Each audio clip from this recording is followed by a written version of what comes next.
دعا کی شرائط اور آداب۔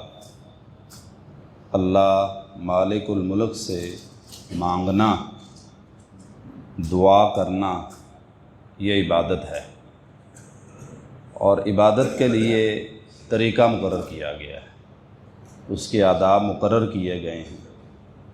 عام طور پر جو مسلمان بھی اللہ مالک الملک سے محبت رکھتا ہے وہ کہتا ہے جی ہمارا رب ہے، جیسے دل کرے مانگیں۔ یہ بات ٹھیک نہیں ہے۔ یہ بات ذہن میں رکھیں کہ دعا عبادت ہے اور عبادت جیسے دل کرے یہ تو نہیں نہ ہو سکتا۔ عام طور پر مسلمانوں کو یہ غلطی لگ گئی ہے، تو اپنی اس غلطی کی اصلاح ہمیں کرنی چاہیے کہ عبادت ہم اسی طریقے سے کریں گے جس طریقے سے ہمارے رب نے بتائی ہے، تو پھر وہ عبادت بنے گی، ورنہ اس کا فائدہ بھی حاصل نہیں ہونا۔ کتنے لوگ ایسے ہیں وہ سال ہا سال سے دعائیں کر رہے ہیں لیکن وہ دعا قبول نہیں ہوتی۔ غلطی ان کی اپنی ہوتی، کہتے ہیں دیکھیں جی اللہ تعالیٰ سے اتنا مانگا ہے، اللہ تعالیٰ نے دیا ہی نہیں، جبکہ اللہ مالک الملک کا فرمان ہے ایک مرتبہ مانگو میں فوراً دے دیتا ہوں، قبول کر لیتا ہوں فوری طور پر۔ آگے دینے کی کیا کیا صورت ہو سکتی ہے وہ تو اللہ مالک الملک کی مرضی ہے۔ تو اللہ کے لیے ہم سب کو اپنی اپنی اصلاح اس حوالے سے ضرور کر لینی چاہیے کہ دعا عبادت ہے، اور عبادت اللہ مالک الملک کی مرضی کے مطابق ہم نے کرنی ہے۔ چنانچہ ان میں سے سب سے پہلی چیز خلوص کے ساتھ دعا کرنی چاہیے، خالص، صرف ایک اللہ سے کرنی ہے دعا۔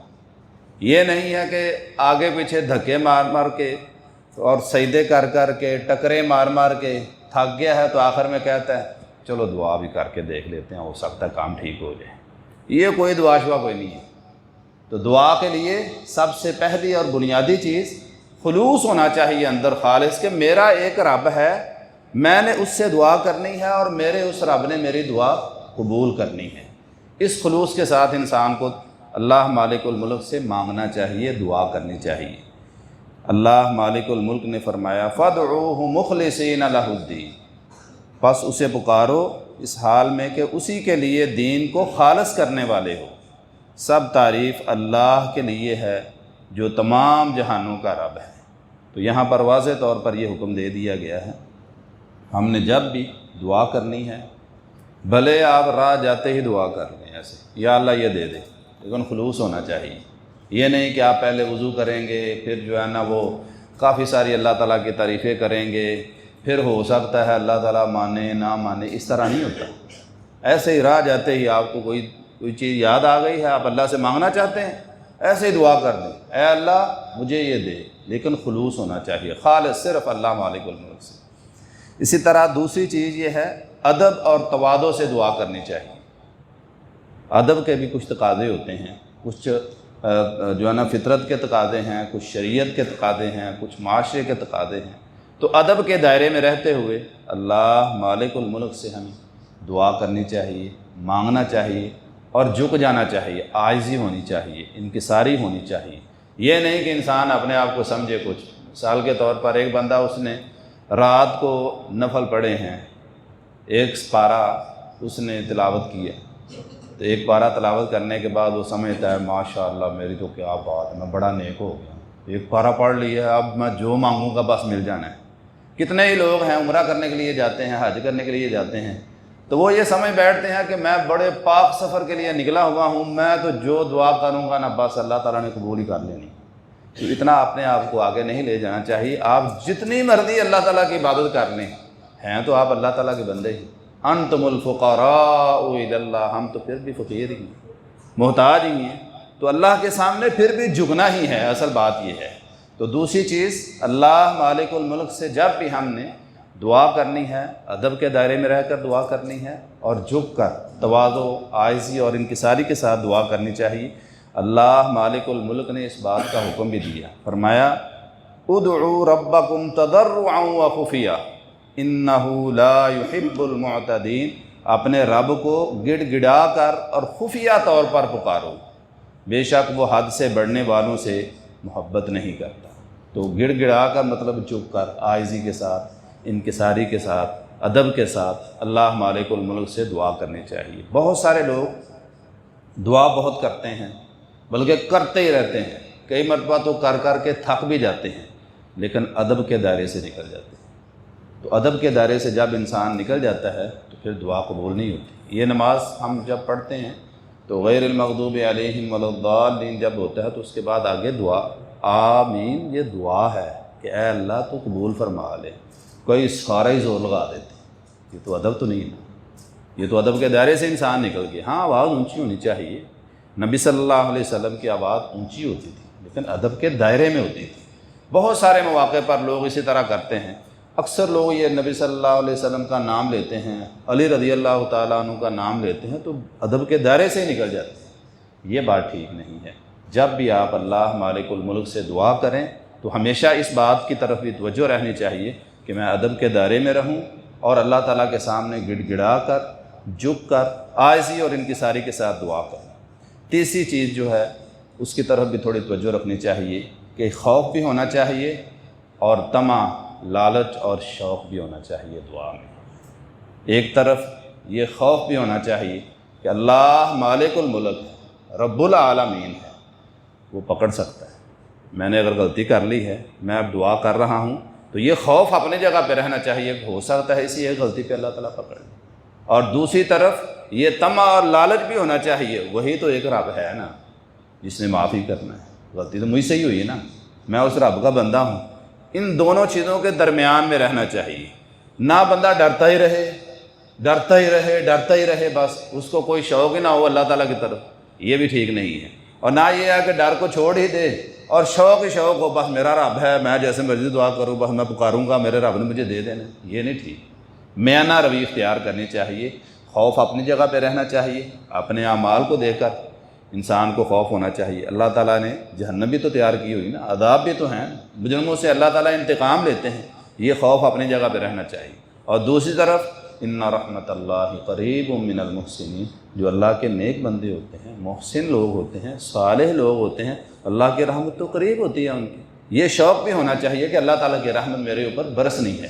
تو دونوں کے درمیان میں رہ کر دعا کرنی چاہیے۔ اللہ مالک الملک نے انبیاء علیہم الصلاۃ والسلام کے متعلق یہ فرمایا ہے، انہم کانوا یسارعون فی الخیرات ویدعوننا رغبا ورہبا وکانوا لنا خاشعین۔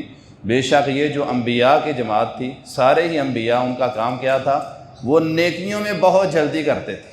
نیکیوں میں ہمیں یہ بات بھی ذہن میں رکھنی چاہیے، دعا میں تو بڑی جلدی کرتے ہیں، مانگنے میں بڑی جلدی کرتے ہیں، تو باقی عبادات میں بہت سست ہو جاتے ہیں۔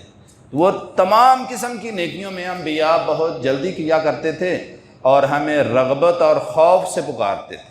یہ انبیاء کی خوبی اللہ تعالیٰ نے ذکر کی ہے، اللہ تعالیٰ سے ڈرتے بھی تھے۔ اب انبیاء کو ڈرنے کی کیا ضرورت؟ ہم تو 2 رکعتیں پڑھ لیتے ہیں، 2 روزے رکھ لیتے ہیں تو ہمارا ڈر ہی سارا ختم ہو جاتا ہے۔ تو انبیاء علیہم الصلاۃ والسلام جن کے لیے گارنٹی بھی تھی، جن کو اللہ تعالیٰ نے معاف کیا ہوا تھا، جن کے لیے جنت کی بشارت بھی تھی، اس کے باوجود اللہ تعالیٰ سے خوف رکھتے تھے، دعا کرتے رہتے تھے، خوف کیا کرتے تھے، اور دوسری طرف شوق بھی ہوتا تھا، رغبت ہوتی تھی، اللہ تعالیٰ کی طرف رغبت ہوتی تھی، پھر اللہ تعالیٰ سے دعا کیا کرتے تھے، اور وہ ہمارے ہی لیے عاجزی کرنے والے تھے۔ یہ بات بھی اللہ تعالیٰ نے فرمائی کہ وہ جھک جاتے تھے، ہمارے سامنے جھکنے والے تھے۔ اس کی مثال مجھے جناب ابراہیم علیہ الصلوۃ والسلام یاد آئے۔ اللہ مالک الملک نے حکم دیا ہے، یہ میرا گھر ہے بیت اللہ، بیٹے کو ساتھ شامل کرو، تعمیر کرو اس کی۔ اللہ کے حکم سے اس کی تعمیر شروع کی ہوئی ہے، تعمیر کر رہے ہیں، ساتھ بیٹا بھی لگا ہوا ہے۔ اللہ کا حکم، اس کے نیکی ہونے میں تو شک ہی کوئی نہیں، عبادت ہونے میں شک ہی کوئی نہیں، قبولیت میں بھی شک کوئی نہیں، لیکن اس کے باوجود کر بھی رہے ہیں تو کہہ رہے ہیں ربنا تقبل منا انک انت السمیع العلیم، اے ہمارے رب قبول ہی کر لینا، تو بڑا سننے والا ہے۔ تو کتنا عظیم انداز ہے، کتنے خوبی سے بھرا ہوا انداز ہے، کتنی عاجزی والا انداز ہے، کتنے ادب والا انداز ہے۔ اللہ کے لیے ہمیں یہ باتیں یاد رکھنی چاہیے۔ ہم بڑی دعا کرتے ہیں، اچھا کئی لوگ نا وہ ہے عبادت، وہ دعا کرتے رہتے ہیں، ان کو ضرورت بڑی ہوتی ہے نا مانگنے سے، مانگنے کی ساری دنیا کو ضرورت ہے، لیکن ہم دنیا میں صرف اللہ تعالیٰ سے مانگنے کے لیے نہیں آئے ہوئے، یہ بات ذہن میں رکھیں۔ کئی لوگ ہر نماز پر آتے ہیں، آ کے ہاتھ اٹھاتے ہیں، شروع ہو جاتے ہیں، دعا کرتے رہتے ہیں، ہر نماز پر دعا ہی کرتے رہتے ہیں۔ اس لیے مسجد میں تھوڑے آنا چاہیے بندے کو، اس لیے ہے نماز کے لیے مسجد میں جانا ہے تو دعا ضرور کرنی۔ دعا عبادت ہے، لیکن موقع محال کی مناسبت سے دعا کو کرنا چاہیے، کرتے رہنا چاہیے، لیکن یہ نہیں کہ بندہ ہر نماز کے ساتھ ہی دعا شروع کر دے، ہر اذان سے لے کر جماعت تک بندہ مسجد کے اندر بیٹھا رہے اور دعا ہی کرتا رہے۔ کئی چیزیں ایسی ہیں، انسان ایسے ہی وہ اپنی مرضی سے شروع کر دیتا ہے، سمجھتا ہے کہ میں بہت بڑی عبادت کر رہا ہوں، لیکن کئی مرتبہ عبادت کے اندر کچھ نہ کسی حد تک کوئی خرابی واقع ہو جاتی ہے۔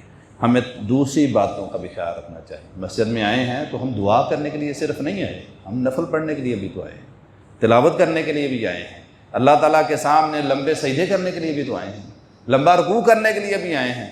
ہم دعا تو ہر روز کر رہے ہیں، 10 منٹ کی دعا کر رہے ہیں، 10 نفل کبھی بھی نہیں پڑھے، 10 آیتیں قرآن مجید کی کبھی بھی نہیں پڑھی۔ تو بہرحال جتنی بھی عبادتیں ہوتی ہیں ساری باتوں کا خیال رکھنا چاہیے۔ دعا بڑی اہم ترین عبادت ہے، اور اس کی جو شرائط ہیں، جو آداب ہیں، جو مقرر کیے گئے ہیں، اللہ کے لیے ہمیں ان کا خیال رکھنا چاہیے۔ ہم خیال رکھیں گے، عبادت تو بنے گی، اللہ تعالیٰ انشاءاللہ ہماری دعاؤں کو قبول بھی فرمائیں گے، اور اس کے نتیجے میں اللہ تعالیٰ ہمیں عذاب میں محفوظ بھی فرمائیں گے، اور اللہ تعالیٰ کی رحمت بھی ہمارے اوپر نازل ہوگی۔ اے اللہ، ہمیں دعا کا جو سلیقہ اور طریقہ تو نے بتایا ہے اسی کے مطابق دعا کرنے کی توفیق عطا فرما۔ اے اللہ، دعا اور دیگر عبادات جتنی بھی تو نے ہمیں بتائی ہیں اسی طریقے سے ادا کرنے کی توفیق دے جس طرح تو ان کو پسند فرماتا ہے۔ اے اللہ، ہماری دعاؤں کو قبول فرما۔ اے اللہ، ہمارے مسلمان بھائی یہاں پر جتنے بھی تشریف فرما ہیں، اے اللہ ان کو ہادی بنا، اے اللہ ان کو ہدایت عطا فرما، اے اللہ ان کو ایمان کی دولت عطا فرما، اے اللہ ان میں سے جتنے بھی بیمار ہیں تمام کو شفائے کاملہ عاجلہ عطا فرما، جتنے پریشان ہیں تمام کی پریشانیوں کو دور فرما۔ اے اللہ، ہمارا خاتمہ ایمان پر فرما۔